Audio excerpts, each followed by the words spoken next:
Hello beautiful people and welcome back to my channel. So in today's video we're going to be talking about my July reads. I did actually read 7 books in the month of July and 5 of them were physical books, which is a lot for me. I don't usually read that many physical books in a month. 2 of them were pretty small, so I'm going to chalk it up to that. But yeah, so we're just going to chit chat over the books that I read, and without further ado, let's just jump right in. So the first book I read for the month of July was actually an audiobook, and it's called Mama Bear Apologetics. And it says #roar like a mother, which is kind of like the theme that they have throughout the book. But it says the problem with lies is that they don't often sound like lies. They seem harmless and even sound right. So what's a mama bear to do when her kids seem to be absorbing the culture's lies uncritically? Mama Bear Apologetics is the audiobook you've been looking for. This mom-to-mom guide will equip you to teach your kids how to form their own beliefs about what is true and what is false. Through transparent life stories and clear, practical applications, this band of mama bears offers you tools to train yourself so you can turn around and then train your kid. Join the mama bears and raise your voice to protect your kids by teaching them how to think through and address the issues head on, yet with gentleness and respect. So it's more like a self-help book, I guess you could say that. But I did actually really like that one. So that's how I started off the month, and there was some very good things talked about in there. So if you are a mama bear with small children, I would definitely recommend that one. So the next one is Screw Tape Letters by C.S. Lewis, and this is basically it's about 2 demons that are corresponding with one another. So it's like a younger demon and an older demon, and you don't really actually read anything from the younger demon. You just read like the uncle's response to him and everything. So the back it says Lewis delves into questions about good and evil, temptation, repentance, and grace, offering knowledge and guidance to all those who are trying to live good lives. So this was a good read as well. I definitely liked it. I guess it's more like on the spiritual side, I guess you could say, but it's still a good read. The next one was a novella by Colleen Hoover. Y'all know I love Colleen Hoover. And this was a quick read. I read it in a night. Like, I literally just connected it to my book lamp and read it. It's basically about a guy who ends up getting a female roommate, and it's kind of like an enemies to lovers trope where they don't like each other at first, but then they end up falling for each other. I do wish it was a little longer because there was a lot of ways I feel like she could have expanded.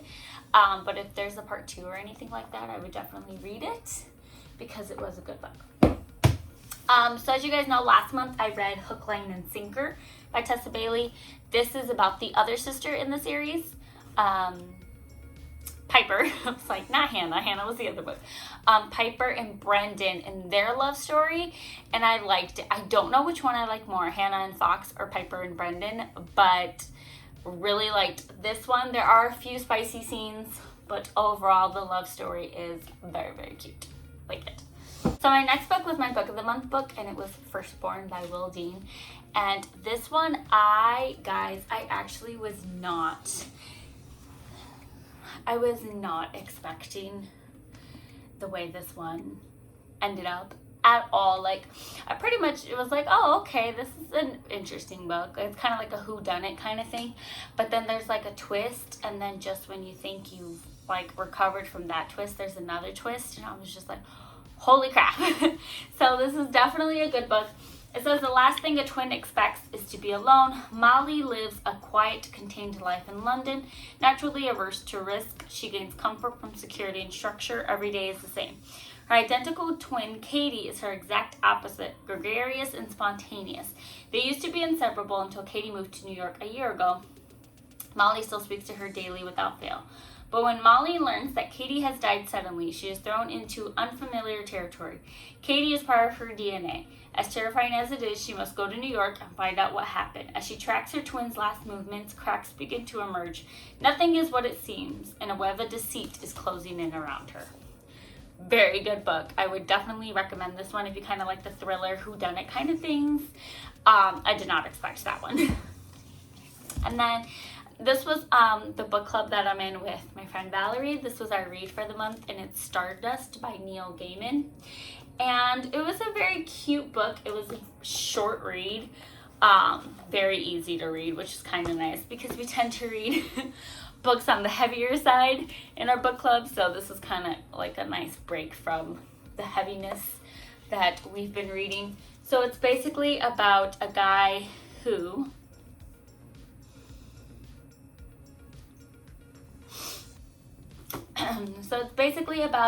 named Tristan who is like half magic, half human.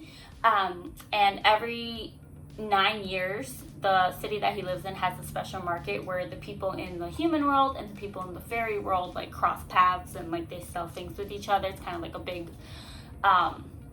festival experience every 9 years. So his dad, when he was 18 years old, ended up having a one-night stand essentially with one of these fairy people. They end up having a son. He gets dropped off at his doorstep a few months later or after the baby's born. But he's raised as his father's and his father's wife's son. And he finds out that he ends up being a little more magical than he thought he was. And he's in love with this girl named Victoria, and she jokingly told him that if she went and caught the falling star that he saw, that she would give him whatever his heart desires, aka like marry him and stuff like that. So it's basically about this adventure that Tristan goes on to find this falling star and all of the fun stuff that ends up happening along the way. It kind of like all wraps together at the end. Like there's a few different viewpoints in it. Sorry guys, I closed my window because my chicken was hollering and it's hot. I'm sweating. Anyway, so if I'm like breathing heavy, it's because I'm hot. So yeah, it was basically about the adventure that he went on, which was very nice to read. Fun read. It's kind of like a fantasy kind of thing, I guess I would say, but very good, easy read. So my next book was another Audible one, and if you guys watch my Instagram stories, if you don't, follow me at naturally.noni. I've been trying to find It Ends With Us by Colleen Hoover everywhere, and I haven't been able to find it. So since I had a credit on Audible, I would have much rather preferred to physically read the book, but since I couldn't find it anywhere, I was like, since I have a credit on Audible, I might as well just listen to it, because I was debating between downloading it on my Kindle or listening to it. So since I had the credit, I might as well just listen to it. And oh my god, that is by far my favorite Colleen Hoover book. It's a 5 out of 5. Like, I have no words. It's just, it was a very, very good book. I'm definitely going to buy the physical copy of it and just have it, because I feel like I would definitely want to read that book again. And there is a sequel that's going to be coming out too. So that one's called It Ends With Us, and then the sequel's called It Starts With Us. So I'm definitely going to be pre-ordering that one to read it as well. But it was such a good book, guys. It was 11 hours and 11 minutes long. But I binged it in like a day and a half. I just couldn't stop listening to it. It was very, very good. So basically it's about a girl named Lily who grew up in a small town in Maine, and she ends up meeting this smart, handsome, arrogant neurosurgeon named Ryle Kincaid, who actually was very averse to relationships. He never had a serious relationship. He basically was just a hookup kind of guy.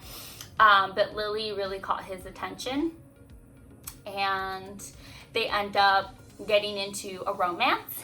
And it's kind of told from two different points of view, because it's like present day with Lily and Ryle, and then having flashbacks from when Lily's reading her journal to her relationship with Atlas. Atlas was kind of like her first love. He was a homeless kid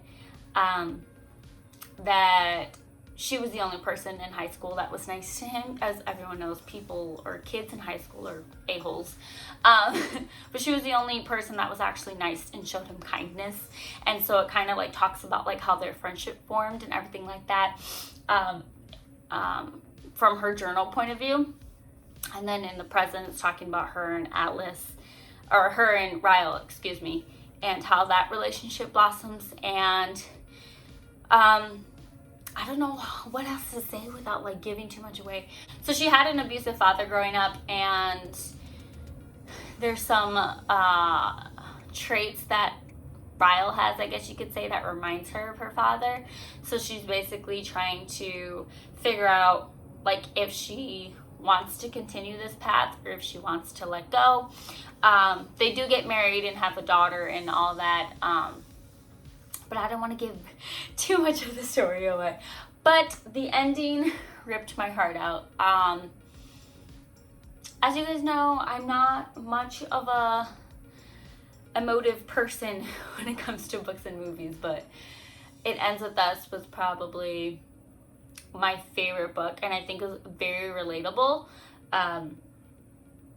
And it was just my favorite. So in case I haven't said that enough, if you guys have not read It Ends With Us by Colleen Hoover, if there's any book on my list so far that I would recommend, it would definitely be that one.